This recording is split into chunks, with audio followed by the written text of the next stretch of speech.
Cuando mi hijo Miguel y mi nuera Patricia aparecieron en la puerta de mi departamento ese martes por la tarde, sus caras mostraban una mezcla de fingida preocupación y sonrisas calculadas.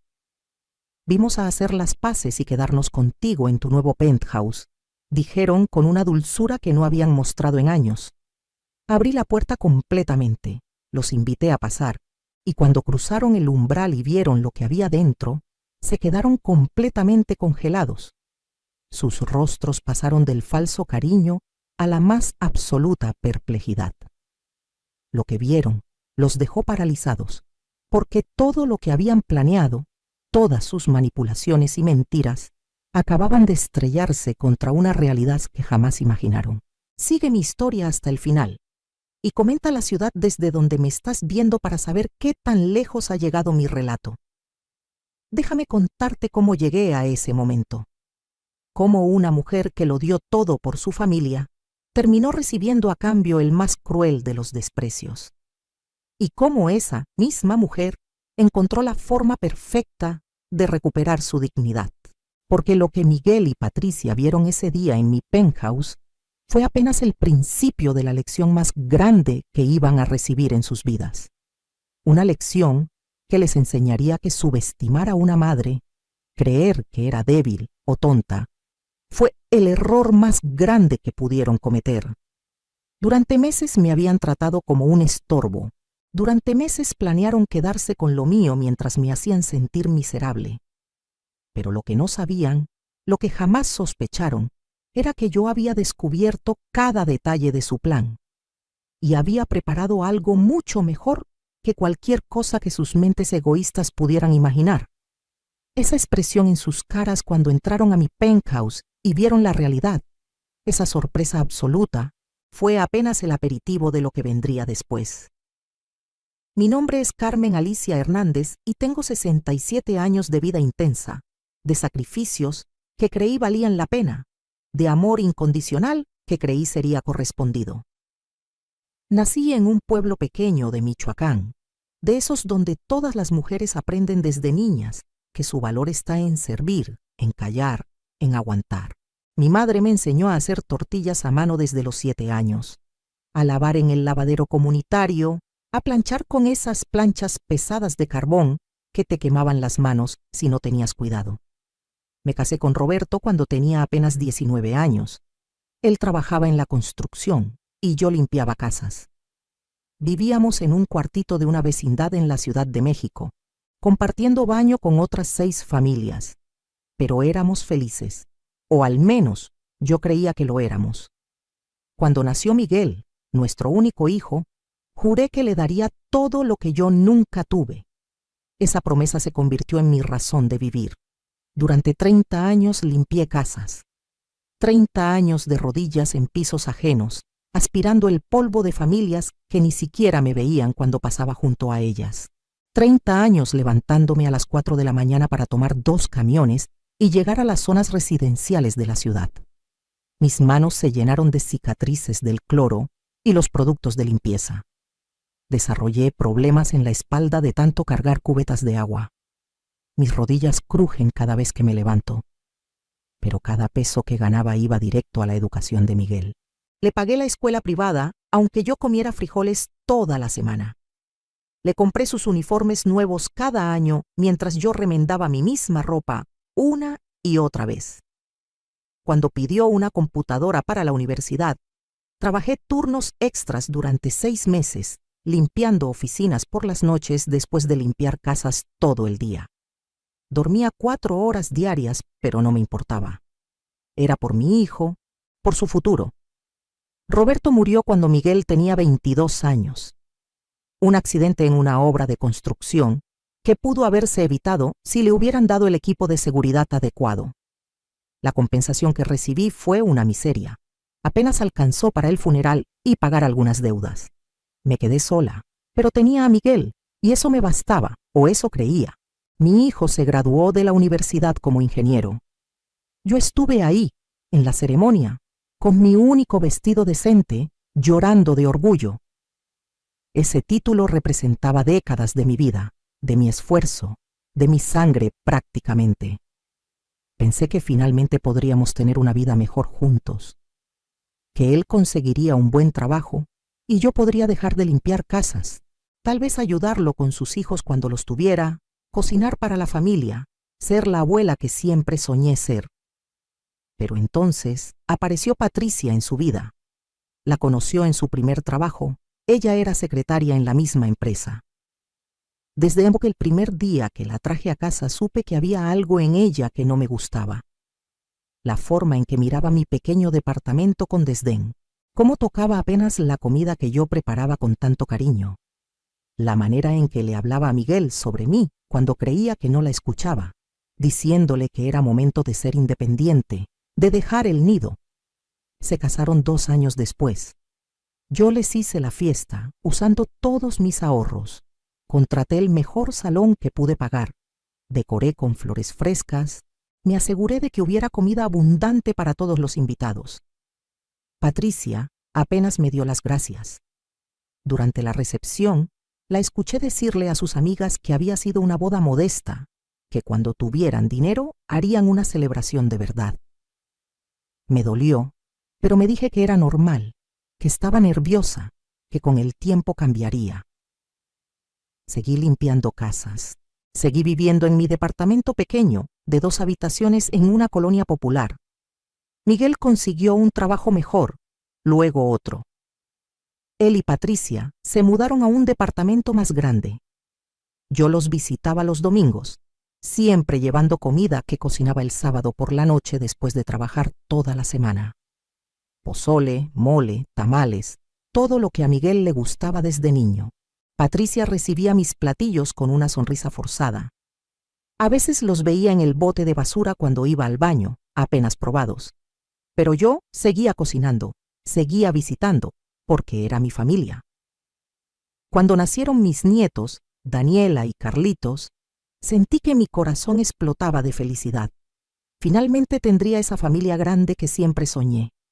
Pero Patricia limitaba mis visitas, que los niños estaban ocupados con actividades, que tenían compromisos, que era mejor que avisara antes de ir.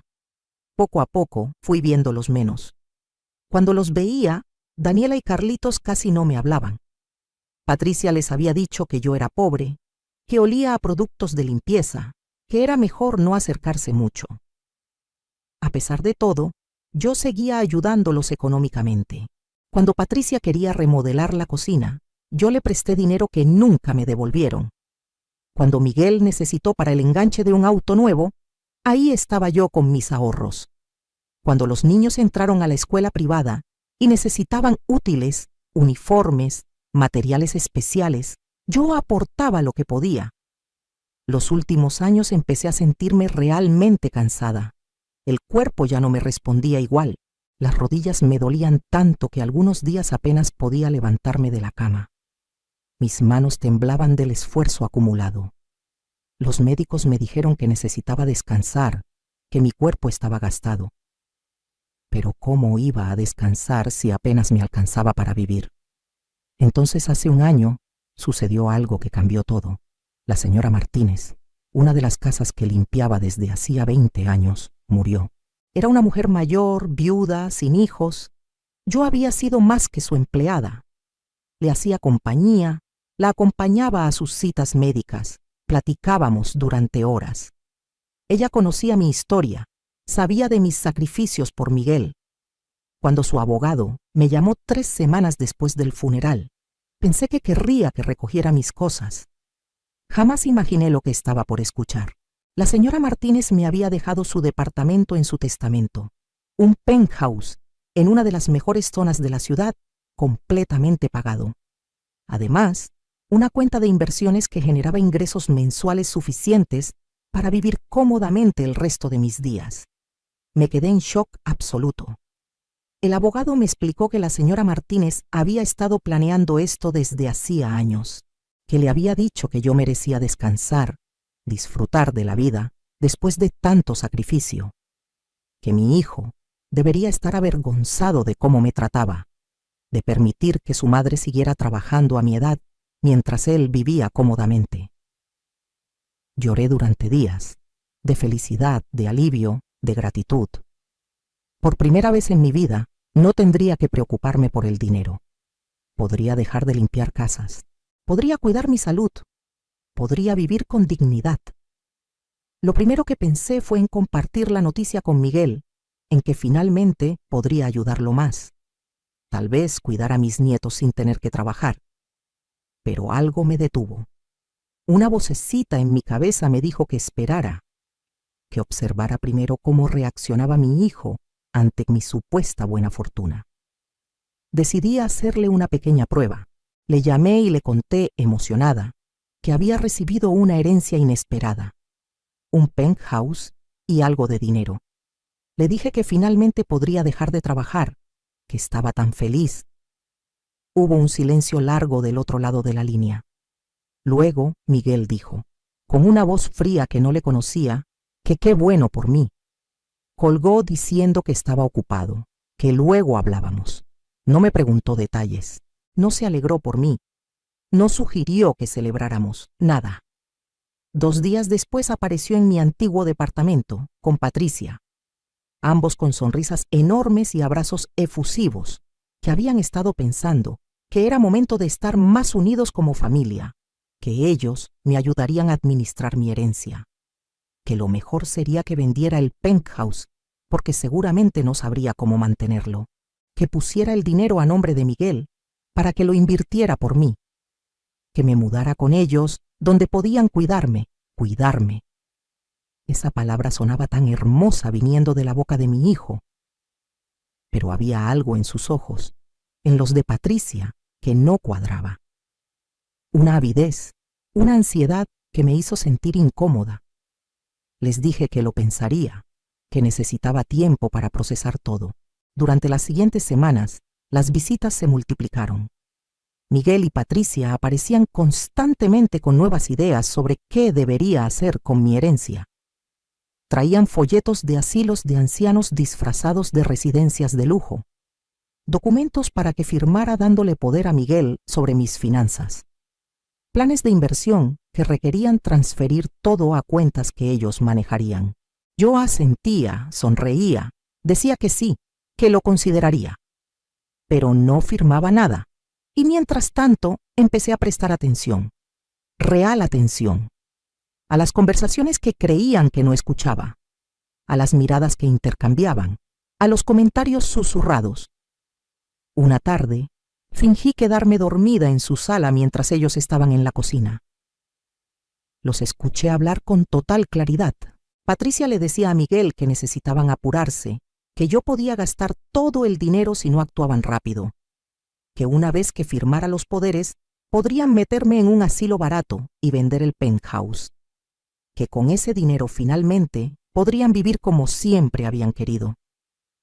Miguel, mi hijo, el niño que llevé en mi vientre, que amamanté, por el que sacrifiqué mi juventud entera, respondió que sí, que tenía razón, que ya había soportado suficiente el tener que fingir que le importaba su madre pobre y sin educación, que una vez que tuvieran el dinero, podrían visitarme una vez al mes al asilo y cumplir con el expediente. Se rieron. Ambos se rieron imaginando mi futuro encerrada en un asilo mientras ellos disfrutaban de mi herencia. Mi corazón se hizo pedazos en ese momento, pero me quedé quieta, con los ojos cerrados, respirando pausadamente como si durmiera. Cuando me fui esa tarde, me despedí con besos y abrazos como siempre. Ellos no tenían idea de que había escuchado cada palabra. Esa noche no pude dormir. El dolor era físico, como si me hubieran clavado un cuchillo en el pecho. Lloré hasta que no me quedaron lágrimas. Me pregunté en qué había fallado como madre, qué había hecho mal para criar a un hijo tan cruel, tan egoísta. Un hijo capaz de planear encerrar a su propia madre en un asilo para robarle su única oportunidad de tener una vejez digna. Pero con el amanecer llegó algo más que dolor. Llegó claridad, llegó determinación, llegó una calma fría que nunca me había sentido antes. Si Miguel y Patricia querían jugar ese juego, si creían que podían aprovecharse de mí porque era una viejita ignorante que había pasado su vida limpiando pisos, iban a descubrir que estaban muy equivocados. Contraté a un abogado, uno bueno, recomendado por el abogado de la señora Martínez. Le conté toda la historia. Él me ayudó a proteger mis bienes de manera legal e irrevocable. El penthouse y las inversiones quedaron a mi nombre únicamente, con documentos que impedían cualquier transferencia sin múltiples verificaciones notariales y testigos. Pero no me detuve ahí. Le pedí a mi abogado que investigara las finanzas de Miguel y Patricia. Y lo que descubrimos me dejó helada. Tenían deudas enormes, habían pedido préstamos para mantener un estilo de vida que no podían costear. El auto de lujo, la ropa de marca, las vacaciones que publicaban en redes sociales, todo era fachada sostenida con tarjetas de crédito al máximo. Estaban desesperados por dinero. Mi herencia no era solo codicia, era su tabla de salvación. Planeaban pagarle a sus acreedores con mi dinero, salvarse de la ruina financiera a costa de encerrarme en un asilo de mala muerte. El descubrimiento me dio asco, pero también poder. Ahora sabía exactamente con quién estaba tratando. Seguí el juego. Cada vez que me visitaban, yo interpretaba a la viejita confundida y agradecida. Les decía que tenían razón, que era mucha responsabilidad para mí manejar tanto dinero, que me daba miedo tomar decisiones, que confiaba en ellos para guiarme. Patricia prácticamente babeaba de anticipación. Miguel me abrazaba y me decía que no me preocupara, que ellos cuidarían de todo. Mientras tanto me mudé al penthouse. Era espectacular. 3 habitaciones, 2 baños completos, una terraza enorme con vista a toda la ciudad, pisos de mármol, cocina moderna, ventanales inmensos. Durante las primeras semanas solo caminaba de cuarto en cuarto sin poder creer que era mío, que finalmente, después de 67 años, tenía un hogar hermoso. Pero no lo amuebló como un penthouse típico de una señora mayor. No, tenía otros planes. Usé parte del dinero de las inversiones para hacer algo que Miguel y Patricia jamás esperarían. Convertí el penthouse en mi centro de operaciones y en la sede de algo mucho más grande. Verás, durante todos esos años limpiando casas, había conocido a docenas de mujeres como yo, mujeres trabajadoras, sacrificadas, invisibles para sus propias familias, mujeres cuyos hijos las veían como un estorbo una vez que crecían, mujeres que lo dieron todo y recibieron ingratitud a cambio. Nos habíamos hecho amigas, compartíamos historias durante nuestros descansos, nos apoyábamos. Las llamé a todas, les conté mi plan, y una por una aceptaron ayudarme. Rosa, que había sido enfermera, Lupita, que trabajó en un banco durante 20 años, Cristina, contadora jubilada, Esperanza, que había sido maestra, Mercedes, con conexiones en medios de comunicación por su trabajo como camarista de televisión. Convertimos el penthouse en nuestro cuartel general. Cada una aportó sus habilidades. Rosa investigó asilos y encontró el que Miguel y Patricia habían elegido para mí, uno barato con denuncias de maltrato. Lupita revisó todas mis finanzas y creó un plan de protección absoluta. Cristina documentó cada peso que le había dado a Miguel a lo largo de los años, desde su infancia hasta ahora. Esperanza me ayudó a escribir mi historia completa. Mercedes me enseñó a grabar conversaciones discretamente. Durante 2 meses fingí considerar la propuesta de Miguel. Les decía que sí, que firmaría los papeles, pero siempre encontraba excusas para posponerlo, que me dolía la cabeza, que quería que mi doctor revisara los documentos primero, que necesitaba unos días más para despedirme de mi departamento viejo. Cada excusa los ponía más ansiosos, más desesperados. Y cada visita, yo grababa todo. Cada comentario sobre el asilo, cada presión para que firmara, cada mentira dulce sobre cómo me cuidarían, cada plan que discutían cuando creían que no prestaba atención. Acumulé evidencia tras evidencia de sus verdaderas intenciones. Mis amigas también investigaron a Patricia más profundamente y descubrimos algo jugoso. Había estado teniendo un affair con el socio de Miguel en su negocio de consultoría. Se veían en hoteles, usaban el dinero de las tarjetas de crédito conjuntas para pagar las habitaciones. Miguel no tenía idea. Su esposa perfecta, la madre ejemplar de sus hijos, lo estaba engañando bajo sus narices. Esa información era oro puro, pero decidí guardarla. Sería mi as bajo la manga si lo necesitaba. Por ahora, me concentré en el plan principal. Llegó el momento en que Miguel y Patricia decidieron que ya no podían esperar más. Me llamaron para decirme que vendrían el martes a ayudarme con la mudanza al asilo, que ya habían firmado el contrato, que solo necesitaba firmar los últimos papeles y ellos se encargarían de todo lo demás. Les dije que estaba bien, que los esperaría, que estaba cansada de luchar, que ellos sabían qué era mejor para mí. Patricia casi gritó de emoción por el teléfono. Ese fue el momento en que apareció la mujer del principio de mi historia. Ese martes por la tarde, cuando tocaron a mi puerta. Les abrí con mi mejor sonrisa de abuelita agradecida. Entraron con carpetas llenas de documentos, con caras de falsa preocupación, hablando de lo mucho que les dolía tener que tomar estas decisiones difíciles, pero necesarias por mi bien.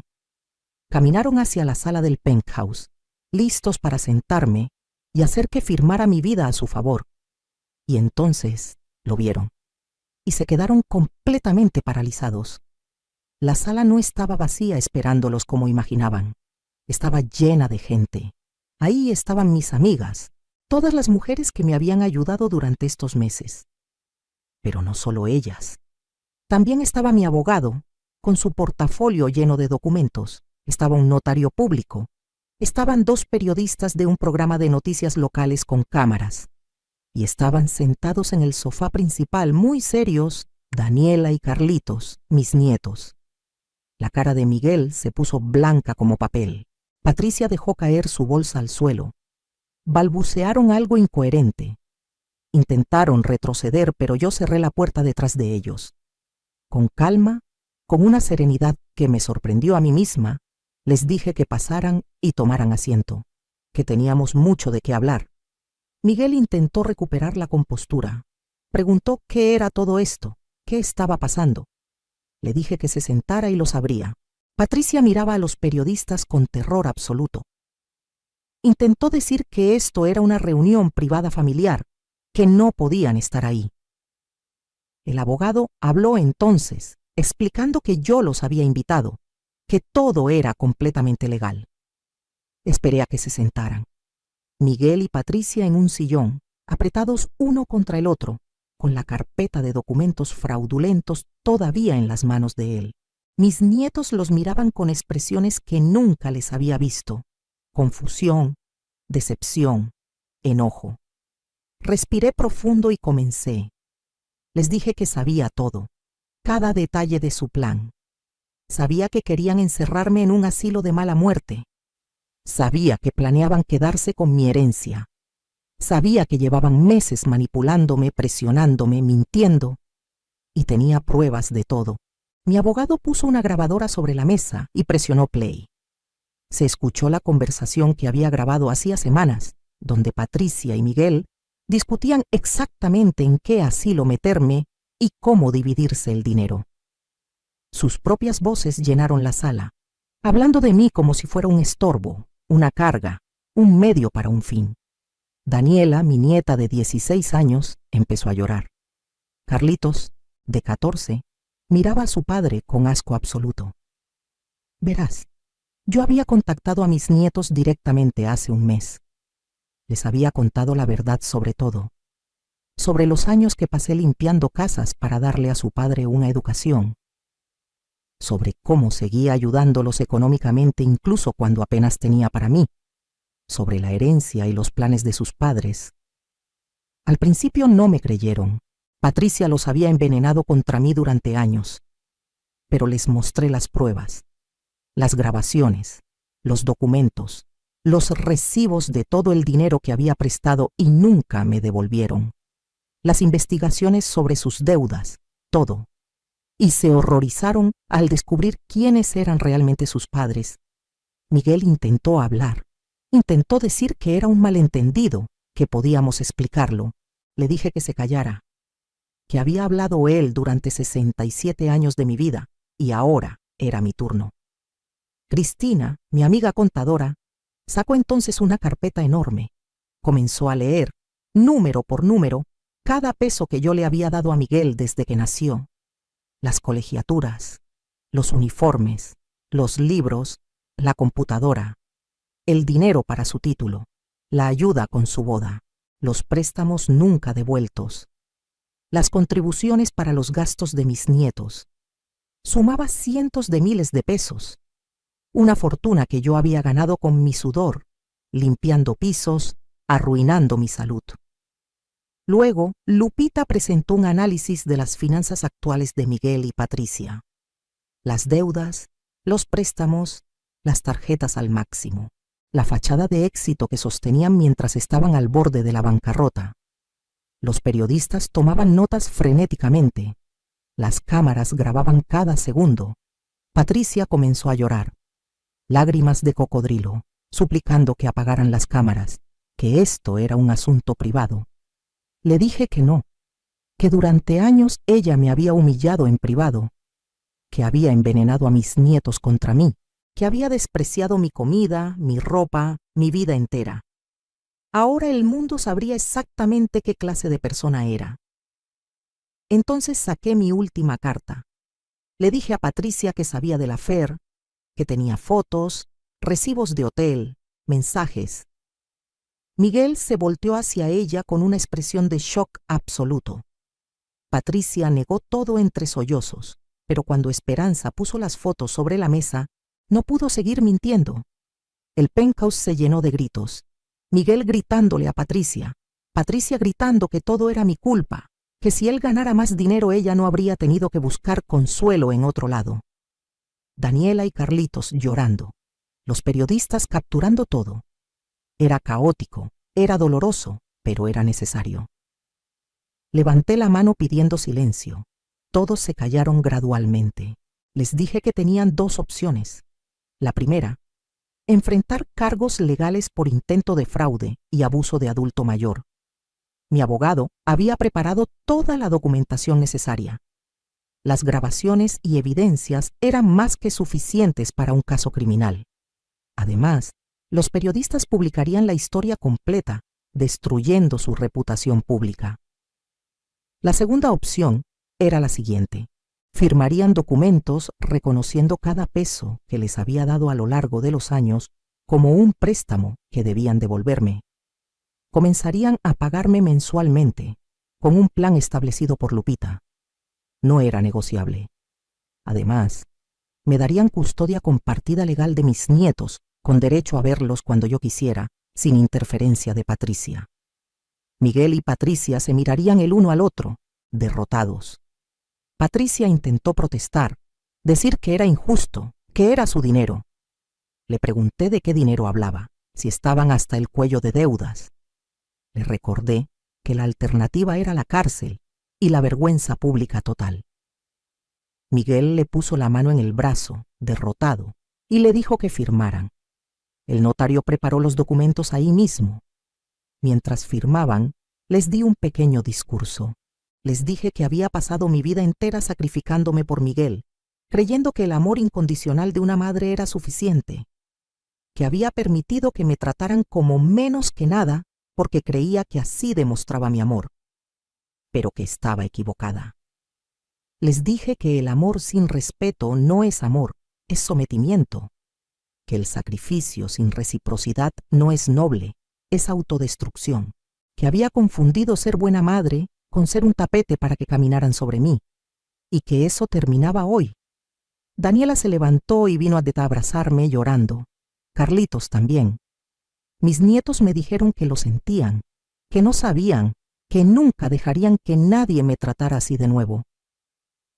Cuando Miguel y Patricia finalmente firmaron todo y se levantaron para irse, Miguel me miró con ojos llenos de lágrimas. Me preguntó si alguna vez podría perdonarlo.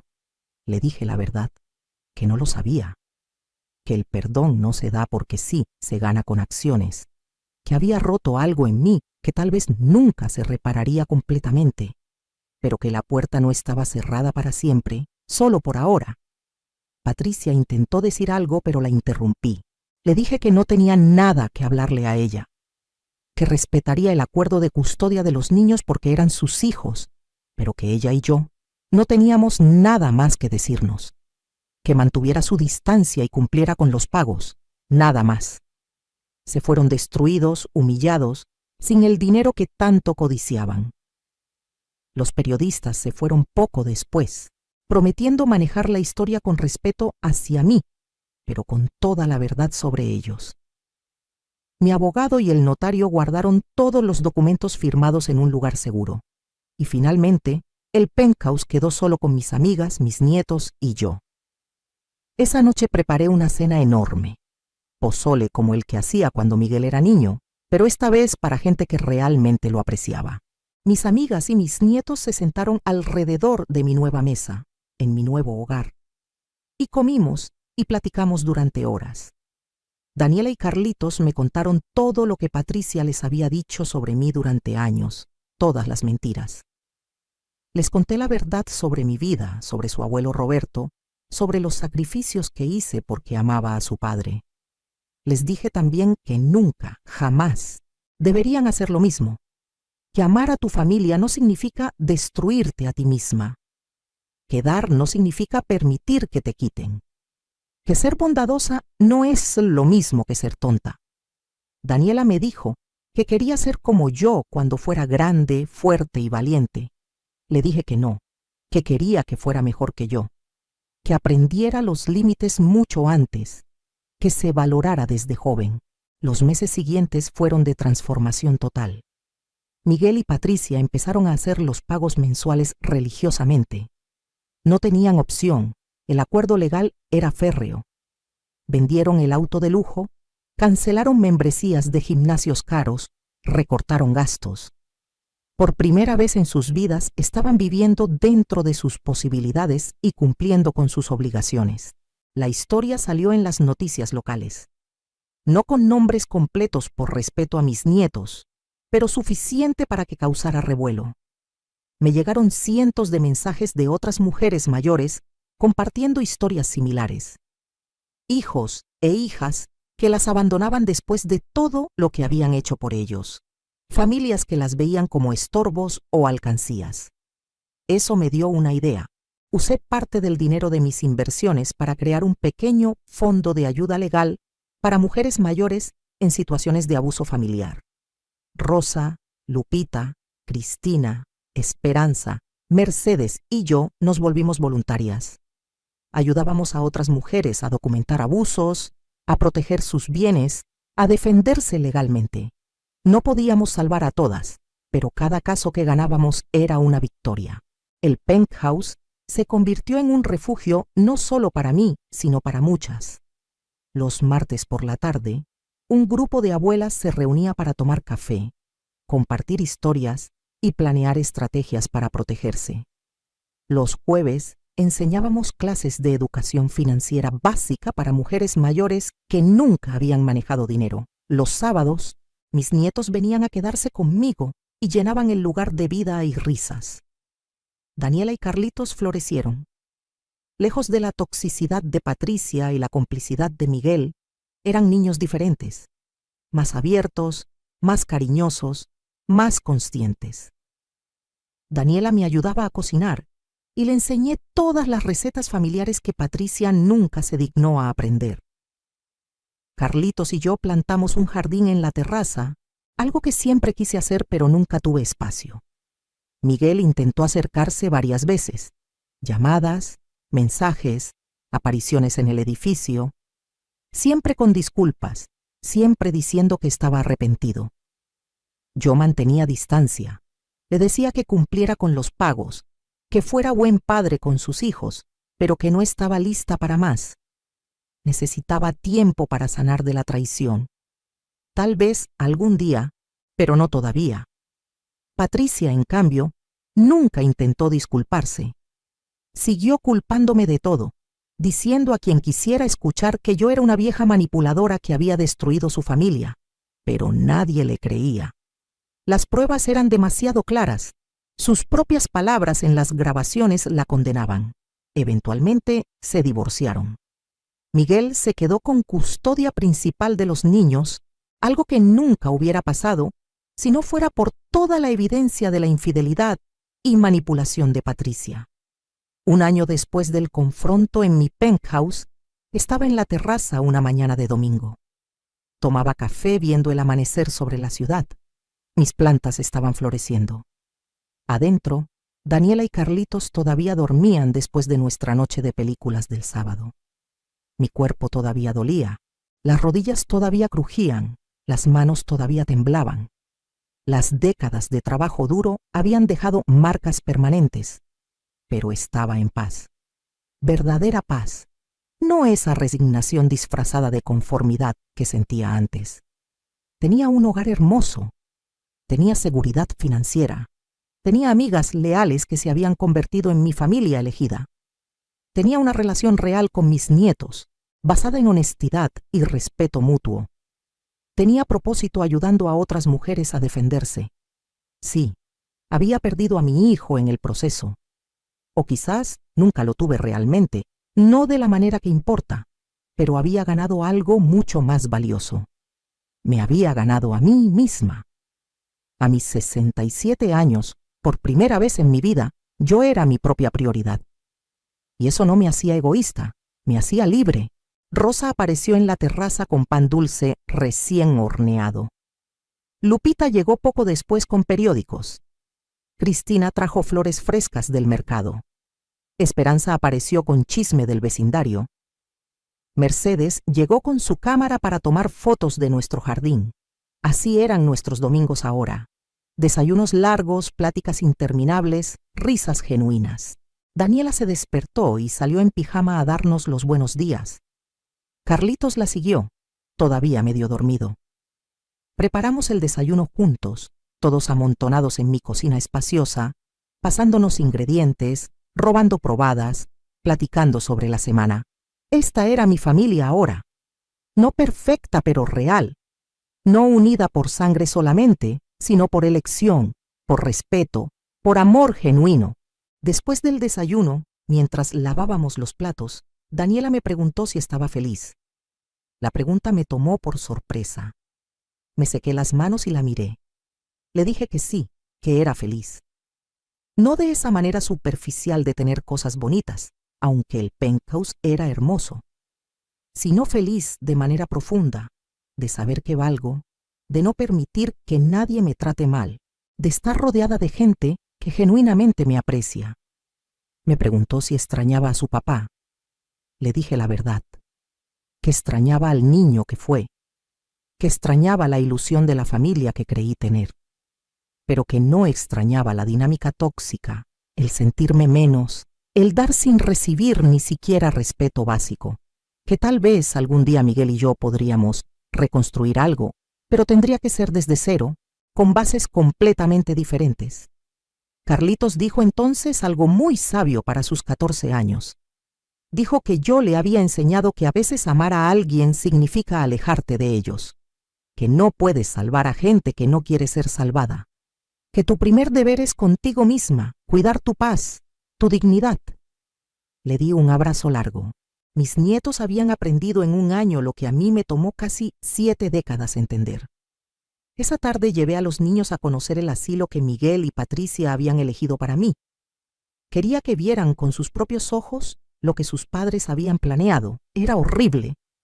Paredes sucias, olor a humedad y abandono, residentes sentados en sillas mirando la nada, personal escaso y desinteresado. El director nos dio un tour mintiendo sobre las amenidades, pero la realidad era obvia. Daniela lloró. Carlitos apretó mi mano tan fuerte que dolió. Les dije que no era para hacerlos sentir culpables. Ellos eran niños, no tenían forma de saber. Pero quería que entendieran completamente la magnitud de lo que sus padres habían intentado hacer. Que vieran que no estaba exagerando, que no era drama innecesario. Esto era real. Esta había sido mi sentencia planeada. Salimos de ahí y fuimos a caminar por el parque. Les conté más historias de mi vida, de cómo conocí a su abuelo Roberto, de los primeros años duros pero felices, de cómo cambió todo cuando Miguel nació, cómo cada decisión que tomé desde entonces fue pensando en darle una vida mejor, de cómo nunca me arrepentí de los sacrificios hasta que me di cuenta de que habían criado a alguien que me veía como descartable. Carlitos me preguntó qué consejo les daría para cuando fueran adultos. Me quedé pensando un rato largo. Luego les dije que siempre honraran a la gente que se sacrificó por ellos, pero que nunca se sacrificaran a tal punto que perdieran su propia identidad. Que dieran con generosidad, pero establecieran límites claros. Que el amor real incluye respeto, comunicación honesta y reciprocidad. Que si alguien, sin importar quién sea, los hace sentir pequeños o sin valor, tienen permisos de alejarse. Les dije que ser familia no es solo compartir sangre, es mostrarse el uno por el otro, es cuidado mutuo, es elegirse día tras día, que ellos, al creerme cuando les mostré la verdad, al escoger estar conmigo a pesar de la presión de sus padres, me habían demostrado más amor real que muchos años de obligación familiar. Los meses se convirtieron en un año, luego en 2. El fondo de ayuda legal creció. Ayudamos a decenas de mujeres a escapar situaciones de abuso familiar, a recuperar propiedades que hijos manipuladores intentaban robar, a establecer límites saludables. Cada caso era diferente, pero el patrón era siempre similar. Mujeres que dieron todo, que se vaciaron por sus familias, solo para ser descartadas cuando ya no eran útiles. Creamos una red de apoyo, grupos de ayuda donde mujeres mayores compartían experiencias, talleres de empoderamiento, asesoría legal gratuita, todo operado desde mi penthouse y financiado por donaciones más mis propias contribuciones. Le pusimos Casa Dignidad, porque de eso se trataba, de recuperar la dignidad que nos habían quitado. Las historias que escuchaba eran desgarradoras. Doña Josefina, quien trabajó 30 años como costurera para pagar la carrera de medicina de su hija, solo para que esa hija la internara en un asilo y le robara sus ahorros. Don Refugio, viudo que había dado el dinero del seguro de vida de su esposa a su hijo para un negocio, y ahora ese hijo lo había echado de la casa que él mismo había construido. Señora Matilde, cuyas nueras la trataban como sirvienta gratis mientras sus hijos miraban hacia otro lado. Cada historia me partía el corazón, pero también me reafirmaba. No estaba sola, no estaba loca, no era egoísta por defender mis derechos. Era parte de una epidemia silenciosa de abuso hacia adultos mayores, especialmente mujeres, que habían dado todo y recibían migajas o peor. Comenzamos a dar charlas en centros comunitarios. Yo, que nunca había hablado en público en mi vida, parada frente a audiencias contando mi historia. Al principio temblaba, se me olvidaban las palabras, pero la práctica me dio confianza, y cada vez que terminaba, había filas de mujeres esperando para hablar conmigo, para contarme que les pasaba lo mismo, para preguntarme cómo encontré el valor de enfrentarlo. Les decía siempre lo mismo: el valor no llega todo de golpe. Llega en pequeños pasos. Empieza por reconocer que no está bien cómo te tratan. Luego por decir en voz alta, aunque sea una vieja amiga, lo que está pasando. Después por buscar ayuda, legal, emocional, práctica. Y finalmente por tomar acción, por pequeña que sea. Cada paso cuenta. Cada límite establecido importa. Miguel eventualmente dejó de intentar forzar una reconciliación. Cumplía con los pagos. Llevaba a los niños a visitarme cada fin de semana alterno como acordado, pero mantenía distancia. Creo que finalmente entendió la magnitud de lo que había hecho. O tal vez solo aceptó que había consecuencias irreversibles. De cualquier forma, yo estaba bien con eso. Un día, casi 3 años después del confronto, Miguel apareció en mi puerta, solo, sin avisar. Le pregunté qué quería. Me dijo que solo quería hablar 5 minutos, que después se iría si yo quería. Lo dejé pasar. Nos sentamos en la sala, ese mismo lugar donde todo había explotado años atrás.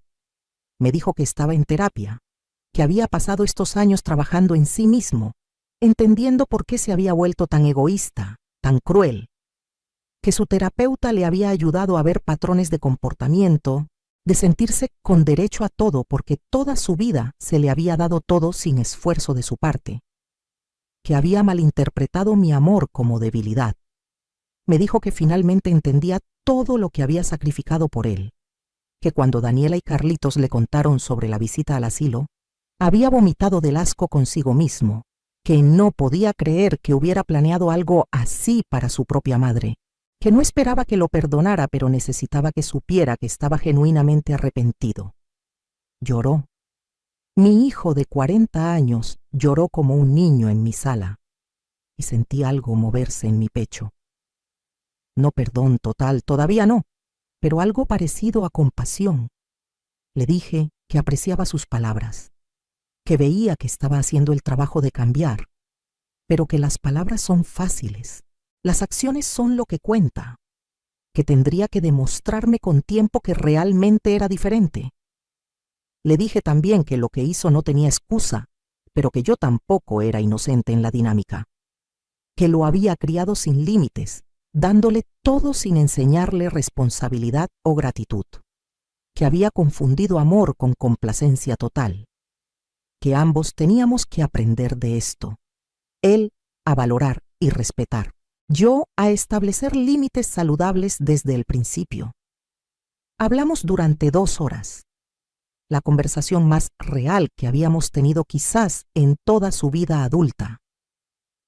Le conté cosas que nunca había compartido, sobre lo difícil que fue perder a su padre, sobre los años de soledad limpiando casas ajenas, sobre cómo cada peso que le daba significaba no comer bien o no ir al doctor yo, no para hacerlo sentir culpable, sino para que entendiera la realidad completa. Él me contó sobre la presión que sintió siempre de ser exitoso, de impresionarme, de justificar mis sacrificios, cómo esa presión lo volvió materialista, obsesionado con aparentar éxito, cómo Patricia alimentó eso, empujándolo a vivir más allá de sus medios, cómo cuando apareció mi herencia, la vieron como la solución mágica a todos sus problemas sin pensar ni un segundo en mí como persona. No arreglamos todo ese día, no era posible, pero abrimos una puerta, una posibilidad de eventualmente tener algún tipo de relación, diferente a la tóxica que teníamos antes, pero algo. Miguel se fue ese día y yo me quedé pensando durante horas, procesando, sintiendo. Rosa llegó más tarde y le conté todo. Me preguntó cómo me sentía. Le dije que confundida, que una parte de mí, la mamá que siempre fui, quería perdonarlo todo y abrazarlo y volver a cuidarlo, pero que la nueva Carmen, la que había aprendido su valor, sabía que eso sería un error, que tenía que mantener los límites, dejar que las acciones hablaran, no apresurar nada. Rosa me recordó algo sabio. Me dijo que perdonar no significa olvidar o volver a como era antes, que puedes perdonar y aún así mantener distancia, que puedes desearle bien a alguien sin darle acceso completo a tu vida, que el perdón es más para mí, para liberarme del peso del resentimiento que para él, pero que eso no requería que yo sacrificara mi paz de nuevo. Tenía razón. Durante las siguientes semanas pensé mucho sobre el perdón.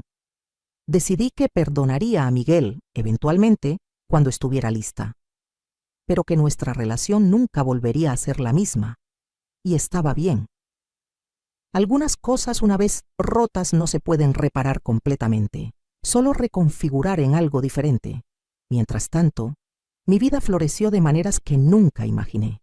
Casa Dignidad se expandió. Conseguimos una pequeña oficina adicional donada por una organización sin fines de lucro. Contratamos a un abogado de tiempo completo especializado en derechos de adultos mayores. Creamos un programa de voluntariado donde profesionales jubilados aportaban sus conocimientos. Ayudamos a más de 100 mujeres en 3 años.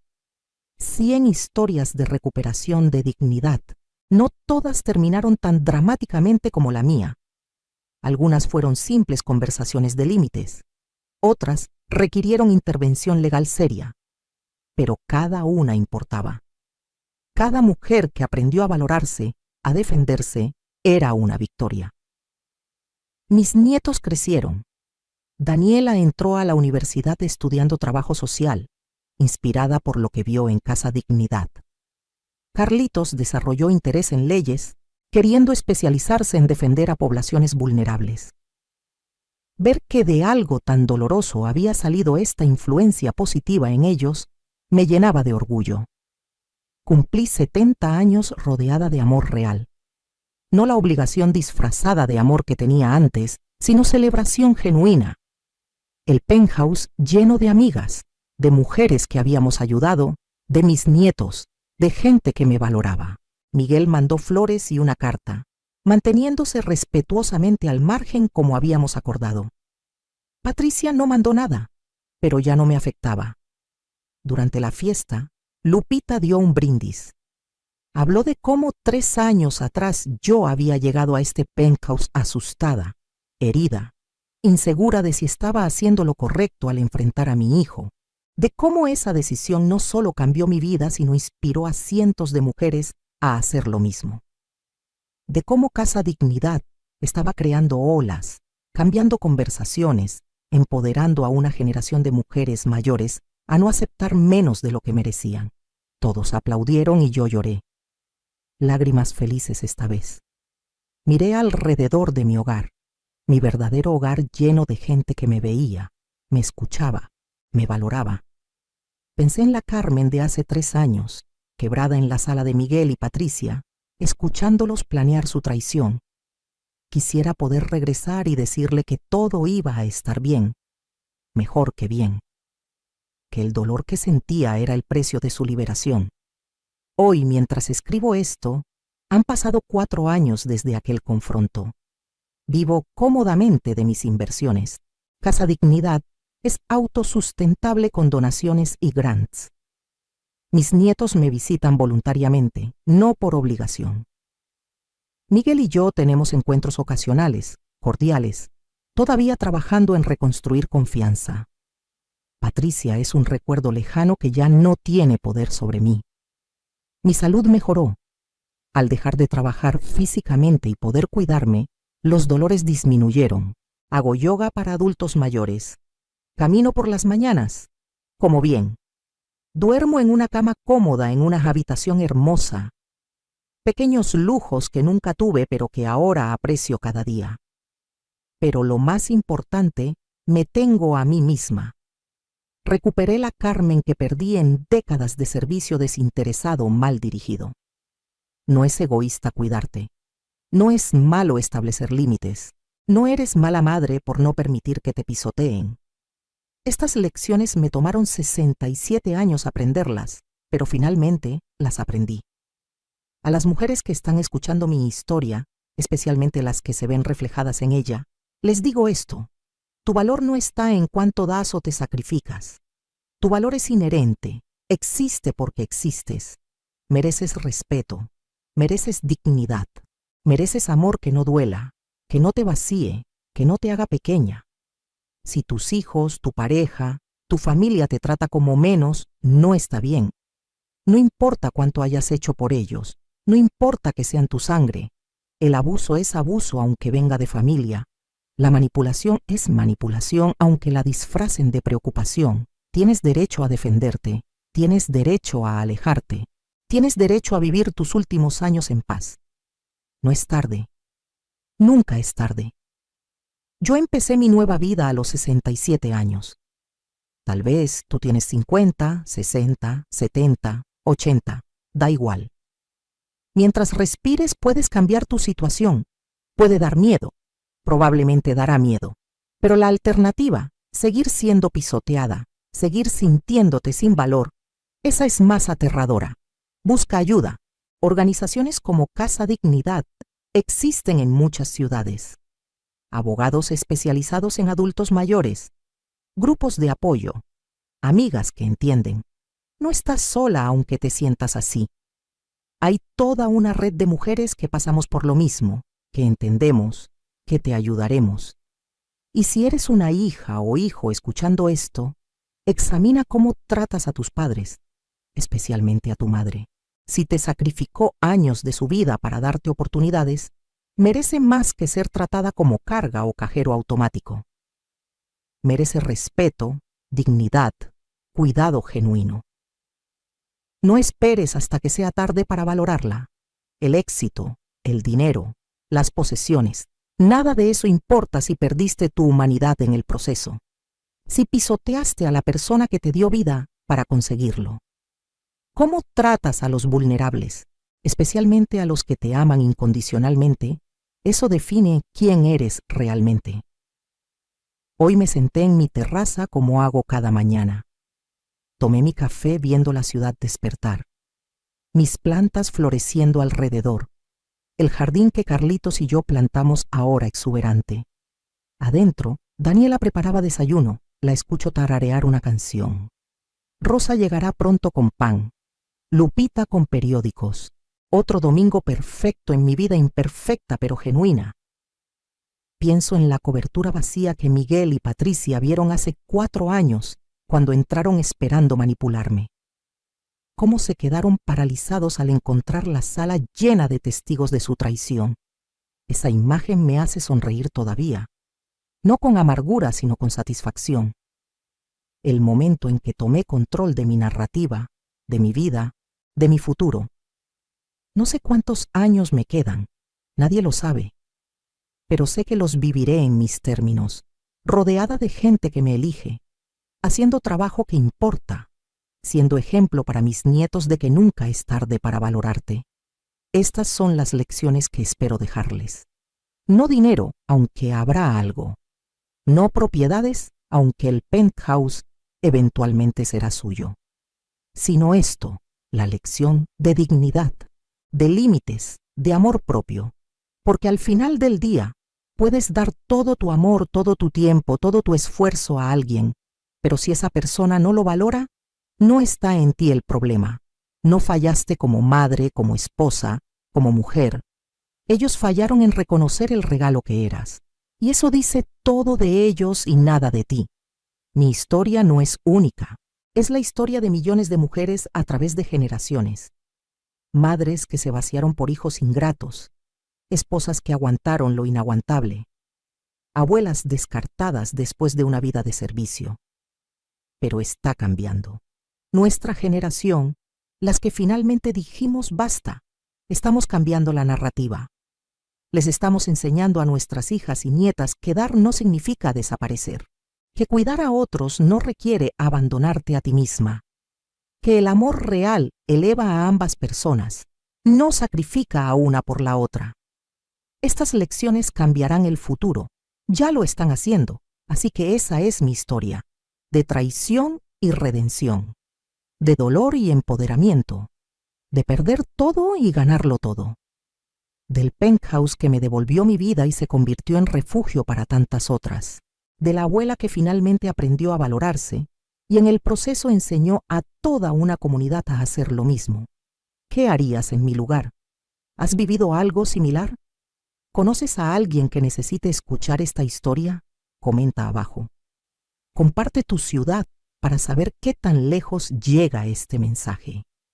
Y si estás pasando por algo parecido, recuerda, mereces dignidad, mereces respeto, mereces vivir tus últimos años en paz. Nunca es tarde para empezar de nuevo. Nunca es tarde para valorarte. Yo soy la prueba viviente de eso.